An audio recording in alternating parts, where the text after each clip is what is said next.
خلافت و ملوکیت سید ابوالعلا مودودی رحمہ اللہ، ادارہ ترجمان القرآن، لاہور۔ باب پنجم، خلافت اور ملوکیت کا فرق۔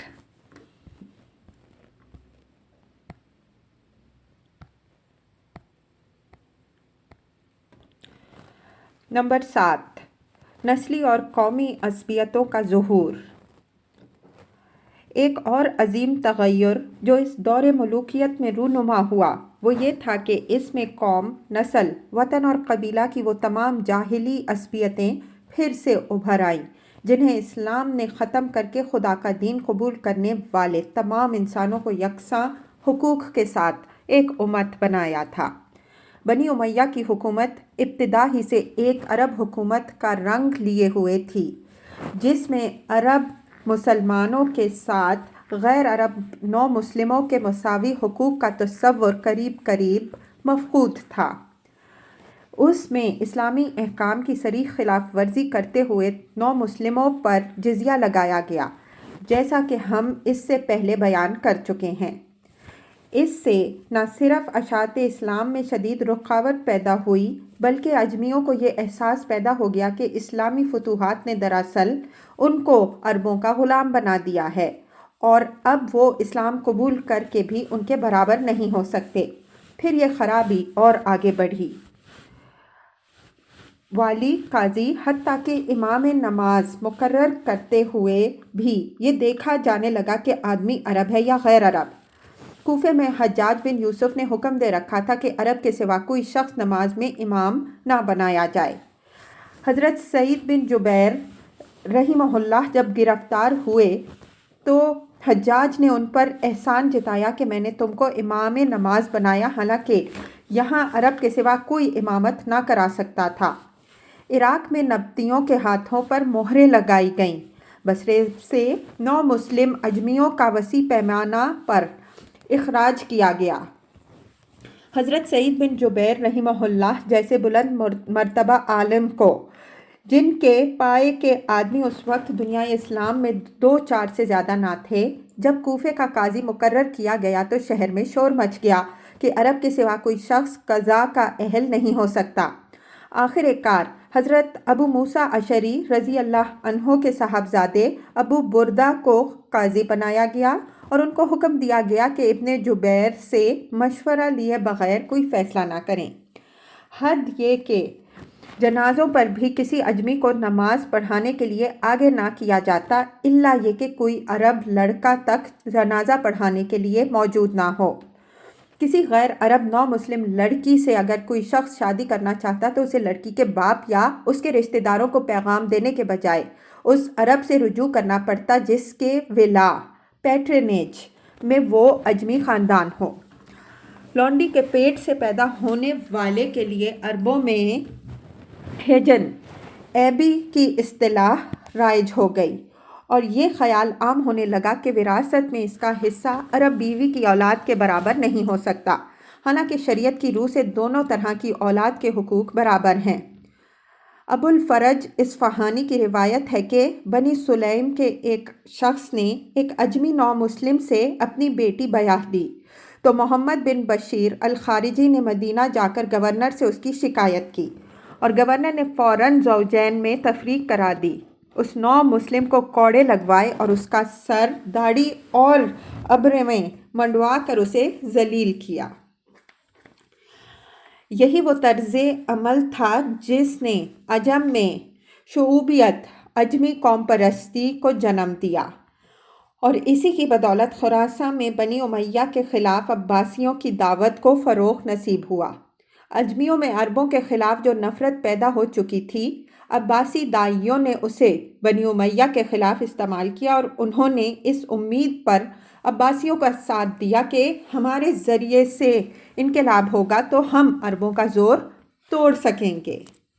بنی امیہ کی یہ پالیسی صرف عرب و عجم کے معاملے ہی تک محدود نہ تھی بلکہ خود عربوں میں بھی اس نے سخت قبائلی تفریق برپا کر دی۔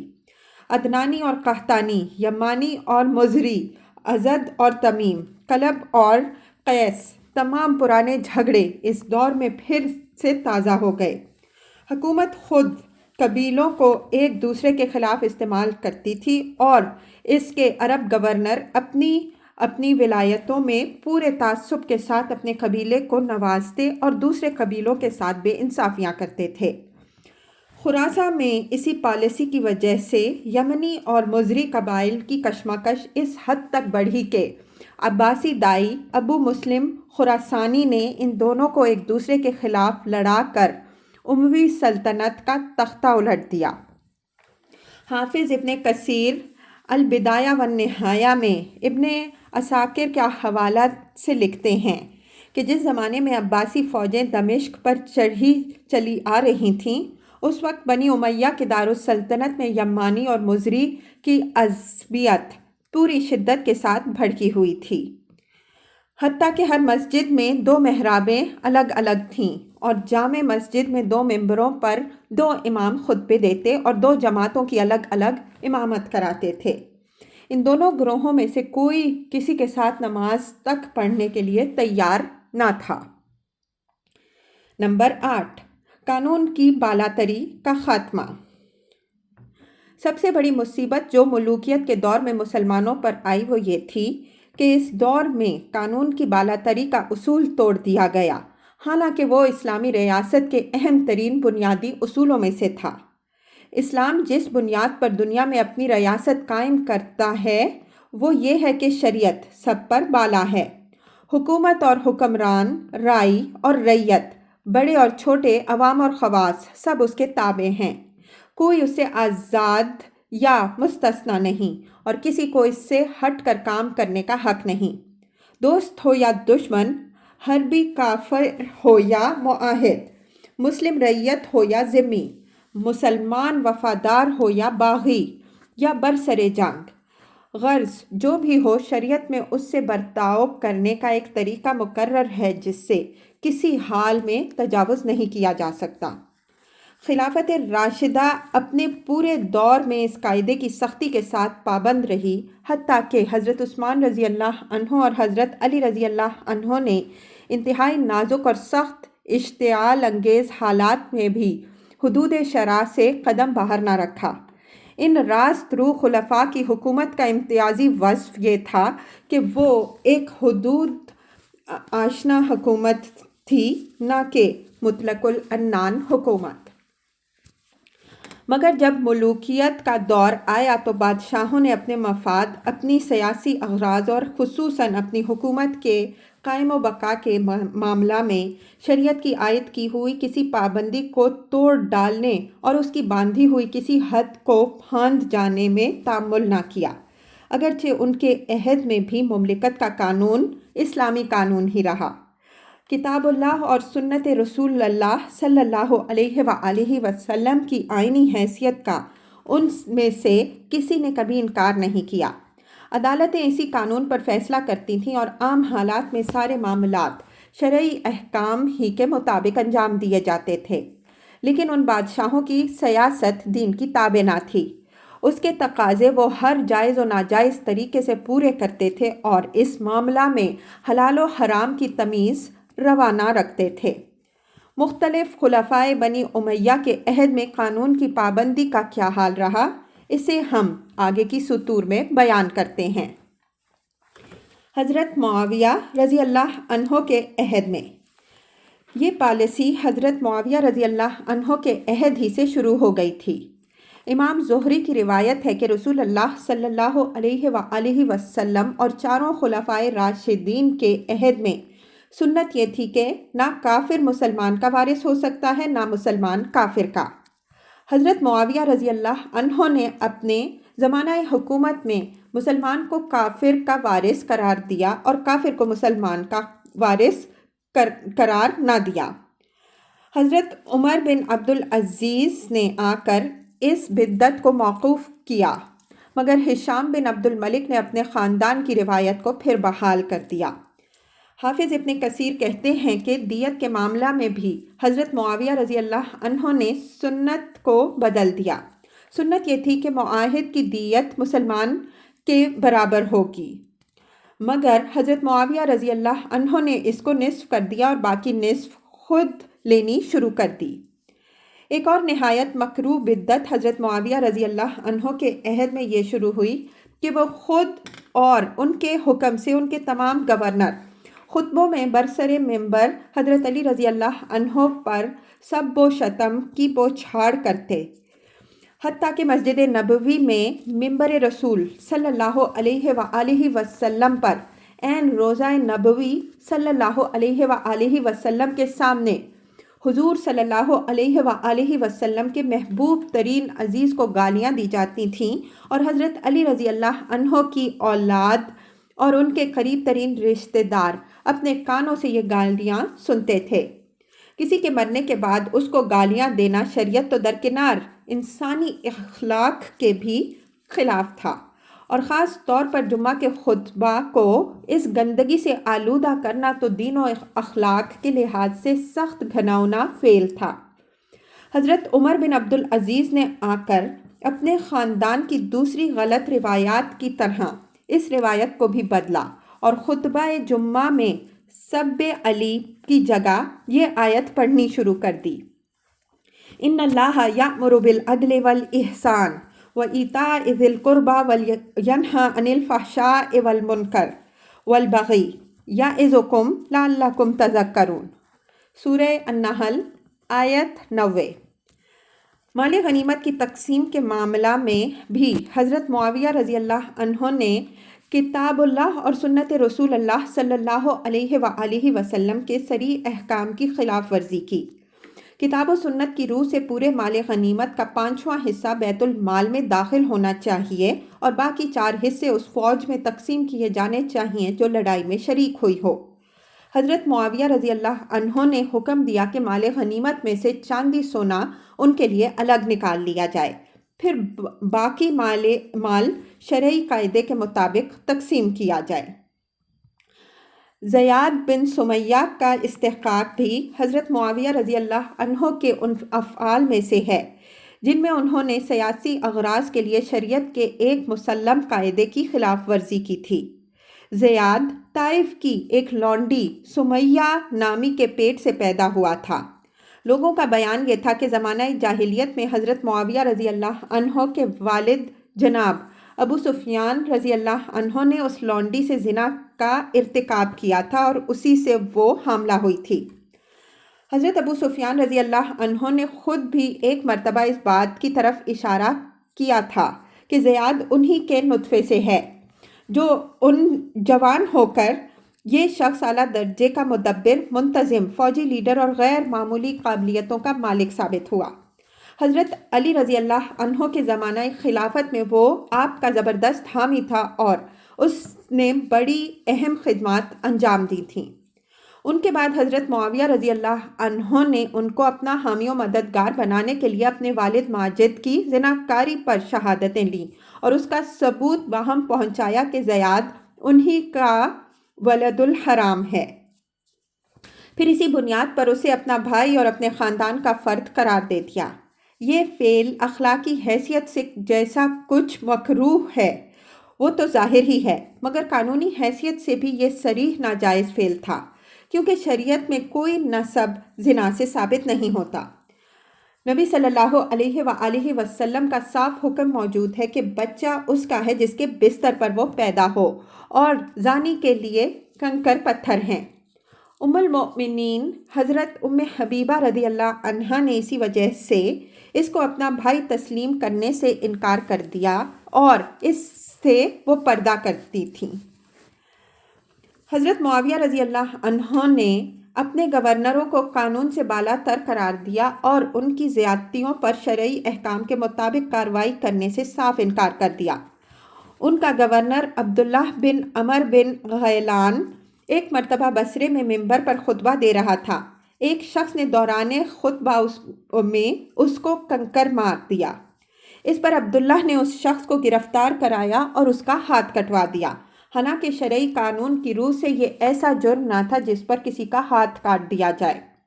حضرت معاویہ رضی اللہ عنہ کے پاس استغاثہ کیا گیا تو انہوں نے فرمایا کہ میں ہاتھ کی دیت تو بیت المال سے ادا کر دوں گا، مگر میرے عمال سے قصاص لینے کی کوئی سبیل نہیں۔ زیاد کو جب حضرت معاویہ رضی اللہ عنہ نے بصرے کے ساتھ کوفہ کا بھی گورنر مقرر کیا اور وہ پہلی مرتبہ خطبہ دینے کے لیے کوفہ کی جامع مسجد کے ممبر پر کھڑا ہوا تو کچھ لوگوں نے اس پر کنکر پھینکے۔ اس نے فوراً مسجد کے دروازے بند کرا دیے اور کنکر پھینکنے والے تمام لوگوں کو، جن کی تعداد 30 سے 80 تک بیان کی جاتی ہے، گرفتار کرا کے اسی وقت ان کے ہاتھ کٹوا دیے۔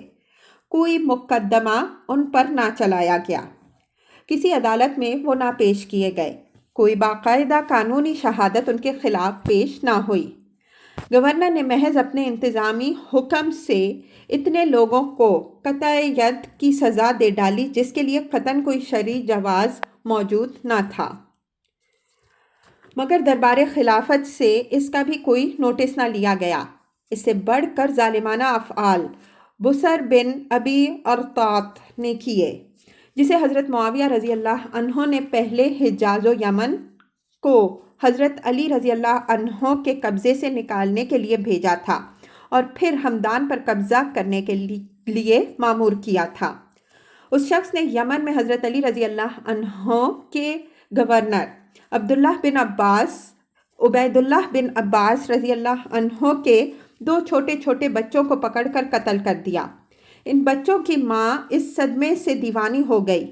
بنی کنانہ کی ایک عورت جو یہ ظلم دیکھ رہی تھی چیخ اٹھی کہ مردوں کو تو تم نے قتل کر دیا، اب ان بچوں کو کس لیے قتل کر رہے ہو؟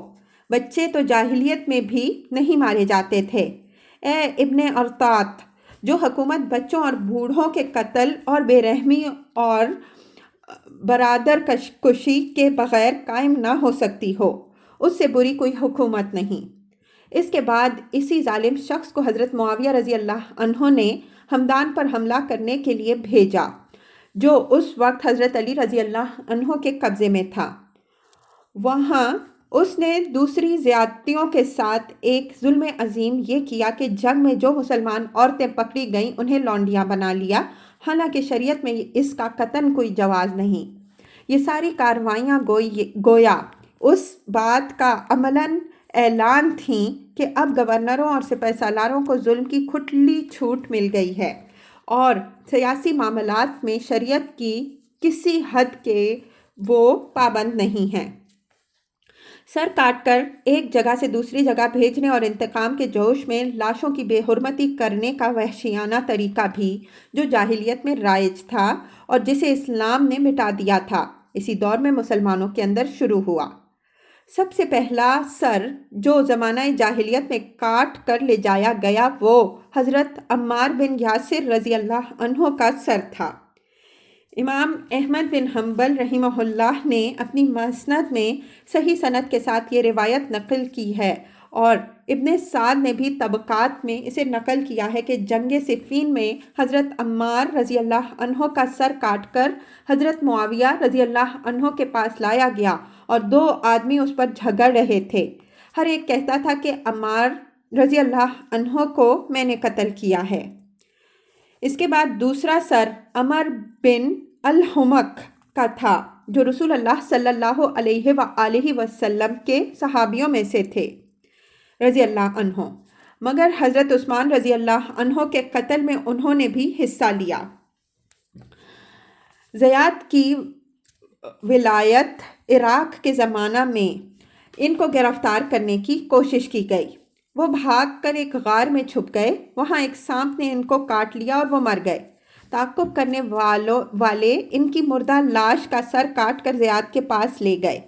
اس نے حضرت معاویہ رضی اللہ عنہ کے پاس دمشق بھیج دیا، وہاں اسے برسر عام گشت کرایا گیا اور پھر لے جا کر ان کی بیوی کی گود میں ڈال دیا گیا۔ ایسا ہی وحشیانہ سلوک مصر میں محمد بن ابی بکر کے ساتھ کیا گیا جو وہاں حضرت علی رضی اللہ عنہ کے گورنر تھے۔ حضرت معاویہ رضی اللہ عنہ کا جب مصر پر قبضہ ہوا تو انہیں گرفتار کر کے قتل کر دیا گیا اور پھر ان کی لاش ایک مردہ گدھے کی کھال میں رکھ کر جلائی گئی۔ اس کے بعد تو یہ ایک مستقل طریقہ ہی بن گیا کہ جب لوگوں کو سیاسی انتقام کی بنا پر قتل کیا جائے، ان کے مرنے کے بعد ان کی لاشوں کو بھی معاف نہ کیا جائے۔ حضرت حسین رضی اللہ عنہ کا سر کاٹ کر کربلا سے کوفہ اور کوفہ سے دمشق لے جایا گیا اور ان کی لاش پر گھوڑا دوڑایا گیا، اسے روندا گیا۔ حضرت نعمان بن بشیر جو یزید کے زمانے تک بنی امیہ کے حامی رہے تھے، مروان کے زمانے میں حضرت عبداللہ بن زبیر رضی اللہ عنہ کا ساتھ دینے کی وجہ سے قتل کیے گئے اور ان کا سر لے جا کر ان کی بیوی کی گود میں ڈال دیا گیا۔ حضرت مصعب بن زبیر کا سر کوفہ اور مصر میں پھرایا گیا، پھر دمشق لے جا کر اسے منظر عام پر لٹکا دیا گیا۔ اس کے بعد شام کے شہروں میں اسے پھرانے کا ارادہ تھا، مگر خود عبد الملک بن مروان کی بیوی عاتقہ بنت یزید بن معاویہ نے اس پر سخت احتجاج کیا۔ اس نے کہا، جو کچھ تم نے اب تک کیا ہے اس سے بھی تمہارا دل ٹھنڈا نہ ہوا؟ اب اس کی نمائش کیوں کرتے پھر رہے ہو؟ پھر اس سر کو اتروا کر غسل دلوا کر دفن کرا دیا۔ حضرت عبداللہ بن زبیر رضی اللہ عنہ اور ان کے رفقا عبداللہ بن صفوان اور عمارہ بن حزم کے ساتھ اس سے بھی زیادہ سخت وحشت اور جاہلیت برتی گئی۔ ان کے سر کاٹ کر مکہ سے مدینہ اور مدینہ سے دمشق لے جائے گئے، جگہ جگہ ان کی نمائش کی گئی اور مکہ میں ان کی لاشیں کئی روز تک سولی پر لٹکتی رہیں، یہاں تک کہ وہ سڑ گئیں۔ قطع نظر اس سے کہ جن لوگوں کے مرنے کے بعد یہ سلوک ان کی لاشوں کے ساتھ کیا گیا وہ کس پائے کے لوگ تھے۔ سوال یہ ہے کہ کیا اسلام نے کسی کافر کے ساتھ بھی یہ برتاؤ کرنا جائز رکھا ہے؟ یزید کے دور میں حضرت معاویہ رضی اللہ عنہ کے عہد میں سیاست کو دین پر بالا رکھنے اور سیاسی اغراض کے لیے شریعت کی حدیں توڑ ڈالنے کی جو ابتدا ہوئی، ان کے اپنے نامزد کردہ جانشین یزید کے عہد میں وہ بدترین نتائج تک پہنچ گئیں۔ اس کے زمانے میں 3 ایسے واقعات ہوئے جنہوں نے پوری دنیائے اسلام کو لرزہ برآندام کر دیا۔ پہلا واقعہ سیدنا حسین رضی اللہ عنہ کی شہادت کا ہے۔ بلا شبہ وہ اہل عراق کی دعوت پر یزید کی حکومت کا تختہ الٹنے کے لیے تشریف لے جا رہے تھے اور یزید کی حکومت انہیں برسر بغاوت سمجھتی تھی۔ ہم اس سوال سے تھوڑی دیر کے لیے قطع نظر کیے لیتے ہیں کہ اصول اسلام کے لحاظ سے حضرت حسین رضی اللہ عنہ کا یہ خروج جائز تھا یا نہیں۔ اگرچہ ان کی زندگی میں اور ان کے بعد صحابہ و تابعین رضی اللہ عنہم اجمعین و رحمہم اللہ میں سے کسی ایک شخص کا بھی یہ قول ہمیں نہیں ملتا کہ ان کا خروج ناجائز تھا اور وہ ایک فعل حرام کا ارتکاب کرنے جا رہے تھے۔ صحابہ میں سے جس نے بھی ان کو نکلنے سے روکا تھا وہ اس بنا پر تھا کہ تدبیر کے لحاظ سے یہ اقدام نامناسب ہے۔ تاہم اس معاملے میں یزید کی حکومت کا نقطہ نظر ہی صحیح مان لیا جائے تب بھی تو یہ تو امر واقعہ ہے کہ وہ کوئی فوج لے کر نہیں جا رہے تھے بلکہ ان کے ساتھ ان کے بال بچے تھے اور صرف 32 سوار اور 40 پیادے۔ اسے کوئی شخص بھی فوجی چڑھائی نہیں کہہ سکتا۔ ان کے مقابلہ میں عمر بن سعد بن ابی وقاص کے تحت جو فوج کوفہ بھیجی گئی تھی اس کی تعداد 4000 تھی۔ کوئی ضرورت نہ تھی کہ اتنی بڑی فوج اس چھوٹی سی جمعیت سے جنگ ہی کرتی اور اسے قتل کر ڈالتی، وہ اسے محصور کر کے بآسانی گرفتار کر سکتی تھی۔ پھر حضرت حسین رضی اللہ عنہ نے آخر وقت میں جو کچھ کہا تھا وہ یہ تھا کہ یا تو مجھے واپس جانے دو یا کسی سرحد کی طرف نکل جانے دو یا مجھ کو یزید کے پاس لے چلو۔ لیکن ان میں سے کوئی بات بھی نہ مانی گئی اور اصرار کیا گیا کہ آپ کو عبید اللہ بن زیاد یعنی کوفے کے گورنر ہی کے پاس چلنا ہوگا۔ حضرت حسین رضی اللہ عنہ اپنے آپ کو ابن زیاد کے حوالے کرنے کے لیے تیار نہ تھے کیونکہ مسلم بن عقیل کے ساتھ جو کچھ وہ کر چکا تھا وہ انہیں معلوم تھا۔ آخر کار ان سے جنگ کی گئی۔ جب ان کے سارے ساتھی شہید ہو چکے تھے اور وہ میدان جنگ میں تنہا رہ گئے تھے اس وقت بھی ان پر حملہ کرنا ہی ضروری سمجھا گیا اور جب وہ زخمی ہو کر گر پڑے تھے اس وقت ان کو ذبح کیا گیا۔ پھر ان کے جسم پر جو کچھ تھا وہ لوٹا گیا، حتیٰ کہ ان کی لاش پر سے کپڑے تک اتار لیے گئے اور اس پر گھوڑے دوڑا کر اسے روندا کیا۔ اس کے بعد ان کے قیام گاہ کو لوٹا گیا اور خواتین کے جسم پر سے چادریں تک اتاری گئیں۔ اس کے بعد ان سمیت تمام شہدائے کربلا کے سر کاٹ کر کوفہ لے جائے گئے، اور ابن زیاد نے نہ صرف برسر عام ان کی نمائش کی بلکہ جامع مسجد میں منبر پر کھڑے ہو کر یہ اعلان کیا کہ الحمدللہ الذی اظہر الحق وأہلہ ونصر امیر المؤمنین یزید وحزبہ وقتل الکذاب ابن الکذاب الحسین ابن علی وشیعتہ۔ پھر یہ سارے سر یزید کے پاس دمشق بھیجے گئے اور اس نے بھرے دربار میں ان کی نمائش کی۔ فرض کیجئے کہ حضرت حسین رضی اللہ عنہ یزید کے نقطۂ نظر کے مطابق برسر بغاوت ہی تھے، تب بھی کیا اسلامی حکومت کے خلاف خروج کرنے والوں کے لیے کوئی قانون نہ تھا؟ فقہ کی تمام مبسوط کتابوں میں یہ قانون لکھا ہوا موجود ہے۔ مثال کے طور پر صرف بدایہ اور اس کی شرح فتح القدیر باب البغات میں اس کو دیکھا جا سکتا ہے۔ اس قانون کے لحاظ سے دیکھا جائے تو وہ ساری کارروائی جو میدان کربلا سے لے کر کوفے اور دمشق کے درباروں تک کی گئی، اس کا ایک ایک جز قطعاً حرام اور سخت ظلم تھا۔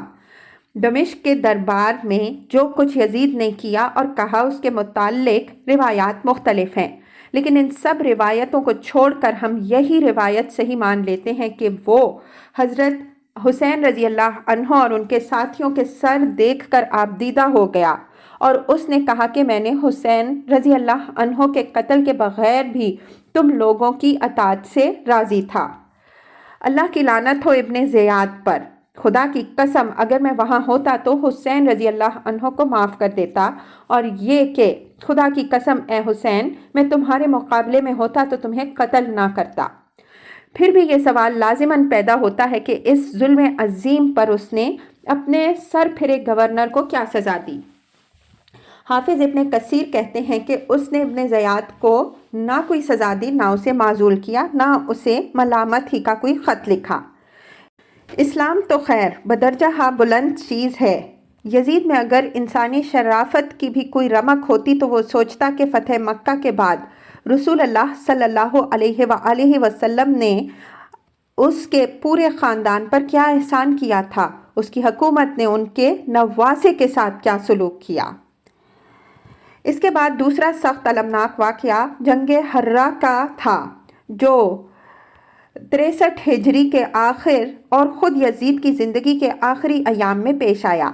اس واقعے کا مختصر رودادیہ یہ ہے کہ اہل مدینہ نے یزید کو فاسق و فاجر اور ظالم قرار دے کر اس کے خلاف بغاوت کر دی، اس کے عامل کو شہر سے نکال دیا اور عبداللہ بن حنظلہ کو اپنا سربراہ بنا لیا۔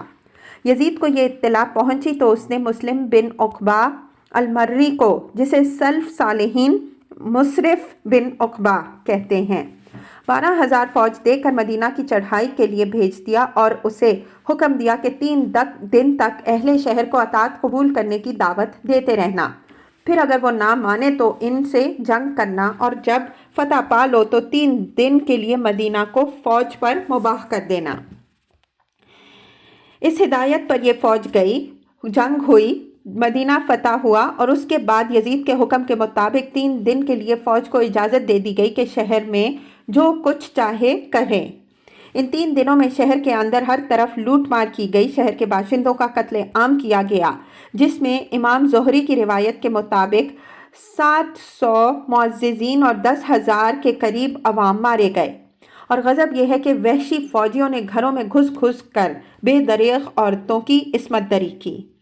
حافظ ابن کثیر رحمہ اللہ کہتے ہیں کہ کہا جاتا ہے کہ ان دنوں میں 1,000 عورتیں زنا سے حاملہ ہوئیں۔ بالفرض اہل مدینہ کی بغاوت ناجائز ہی تھی، مگر کیا کسی باغی مسلمان آبادی بلکہ غیر مسلم باغیوں اور حربی کافروں کے ساتھ بھی اسلامی قانون کی روح سے یہ سلوک جائز ہے؟ اور یہاں تو معاملہ کسی اور شہر کا نہیں، خاص مدینہ الرسول صلی اللہ علیہ وآلہ وسلم کا تھا۔ جس کے متعلق نبی اکرم صلی اللہ علیہ وآلہ وسلم کے ارشادات بخاری، مسلم، نسائی اور مسند احمد میں متعدد صحابہ رضی اللہ عنہم اجمعین سے منقول ہوئے ہیں کہ مدینہ کے ساتھ جو شخص بھی برائی کا ارادہ کرے گا اللہ اسے جہنم کی آگ میں سیسے کی طرح پگھلا دے گا، اور جو شخص اہل مدینہ کو ظلم سے خوفزدہ کرے اللہ اسے خوفزدہ کرے، اس پر اللہ اور ملائکہ اور تمام انسانوں کی لعنت۔ قیامت کے روز اللہ اس سے کوئی چیز اس گناہ کے فدیے میں قبول نہ فرمائے گا۔ حافظ ابن کثیر کہتے ہیں کہ انہی احادیث کی بنیاد پر علماء کے ایک گروہ نے یزید پر لعنت کو جائز رکھا ہے، اور ایک قول ان کی تائید میں امام احمد بن حنبل کا بھی ہے، مگر ایک دوسرا گروہ صرف اس لیے اسے منع کرتا ہے کہ کہیں اس طرح اس کے والد یا صحابہ میں سے کسی کے اوپر لعنت کرنے کا دروازہ نہ کھل جائے۔ حضرت حسن بصری رحمہ اللہ کو ایک مرتبہ یہ طعنہ دیا گیا کہ آپ جو بنی امیہ کے خلاف خروج کی کسی تحریک میں شامل نہیں ہوتے تو کیا آپ اہل شام یعنی بنی امیہ سے راضی ہیں؟ جواب میں انہوں نے فرمایا، میں اور اہل شام سے راضی ہوں، خدا ان کا ناز کرے۔ کیا وہی نہیں ہیں جنہوں نے رسول اللہ صلی اللہ علیہ وآلہ وسلم کے حرم کو حلال کیا اور 3 دن تک اس کے باشندوں کا قتل عام کرتے پھرے، اپنے نبطی اور قبطی سپاہیوں کو اس میں سب کچھ کر گزرنے کی چھوٹ دے دی، اور وہ شریف دیندار خواتین پر حملے کرتے رہے اور کسی حرمت کی ہتک کرنے سے نہ روکے، پھر بیت اللہ پر چڑھ دوڑے، اس پر سنگ باری کی اور اس کو آگ لگائی، ان پر اللہ کی لعنت ہو اور وہ برا انجام دیکھیں۔ تیسرا واقعہ وہی ہے جس کا حضرت حسن بصری رحمہ اللہ نے آخر میں ذکر کیا۔ مدینہ سے فارغ ہونے کے بعد وہی فوج جس نے رسول اللہ صلی اللہ علیہ وآلہ وسلم کے حرم میں یہ ادھم مچایا تھا، حضرت ابن زبیر رضی اللہ عنہ سے لڑنے کے لیے مکہ پر حملہ آور ہوئی، اور اس نے منجنیقیں لگا کر خانہ کعبہ پر سنگباری کی، جس سے کعبہ کی ایک دیوار شکستہ ہو گئی۔ اگرچہ روایات میں یہ بھی ہے کہ انہوں نے کعبہ پر آگ بھی برسائی، لیکن آگ لگنے کے کچھ دوسرے وجوہ بھی بیان کیے جاتے ہیں، البتہ سنگ باری کا واقعہ متفق علیہ ہے۔ ان واقعات نے یہ بات بالکل واضح کر دی ہے کہ یہ حکمران اپنے اقتدار اور اس کے بقا و تحفظ کو ہر چیز پر مقدم رکھتے تھے، اور اس کے لیے انہیں کسی حد کو پھاند جانے اور بڑی سے بڑی حرمت کو توڑ ڈالنے میں بھی باک نہ تھا۔